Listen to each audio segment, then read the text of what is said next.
मेरे प्यारे बच्चों, आपका मेरे चैनल सीखो विद फन में एक बार फिर से स्वागत है। लास्ट वीडियो में हमने जाना था पदार्थ क्या होता है और पदार्थ की क्या प्रॉपर्टीज होती हैं। अगर आपने वो वीडियो नहीं देखी है तो उसका लिंक डिस्क्रिप्शन बॉक्स में है। आज हम जानेंगे पदार्थ की अवस्थाओं के बारे में, यानी स्टेजेस ऑफ मैटर। तो चलिए शुरू करते हैं। पदार्थ को उनकी भौतिक अवस्थाओं के आधार पर 3 भागों में बांटा गया है: ठोस, द्रव, गैस। यही तीनों पदार्थ की 3 अवस्थाएं कहलाती हैं। आइए पदार्थ की पहली अवस्था के बारे में जानते हैं। ये अवस्था है ठोस अवस्था, जिसे हम सॉलिड स्टेट भी कहते हैं। जिस पदार्थ का निश्चित आकार और निश्चित आयतन होता है उसे ठोस पदार्थ कहते हैं। दूसरे शब्दों में कहें, ठोस पदार्थ वह अवस्था है जिसमें कण यानी पार्टिकल्स बहुत पास पास होते हैं और अपनी निश्चित जगह पर रहते हैं। इनमें कंपन यानी वाइब्रेशन तो होता है, लेकिन वे अपनी जगह से हटते नहीं हैं। यही ठोस पदार्थ कहलाते हैं।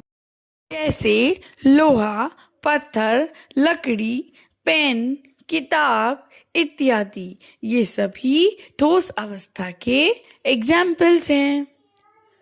आइए अब जानते हैं ठोस पदार्थों के क्या गुण होते हैं, यानी कैरेक्टरिस्टिक्स ऑफ सॉलिड मैटर। ठोसों का निश्चित आकार तथा निश्चित आयतन होता है। इसे आसान भाषा में समझें तो हम कह सकते हैं, ठोसों पर अगर हम कोई बाह्य बल लगाते हैं तो उसके आकार में कोई परिवर्तन नहीं होता है और न ही उसका आयतन में कोई बदलाव आता है।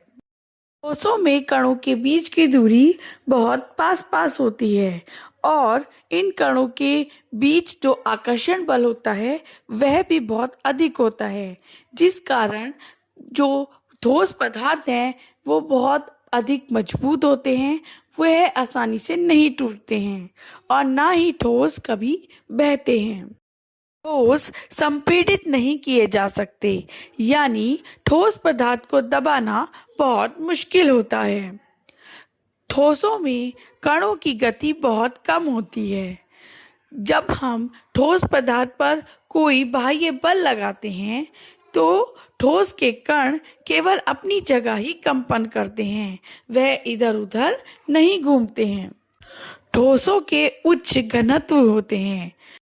आइए ठोस अवस्था के कुछ ऐसे ठोस पदार्थों के बारे में विचार करते हैं जो ठोस पदार्थों के कैरेक्टरिस्टिक्स को वायलेट तो करते हैं मगर फिर भी ठोस हैं।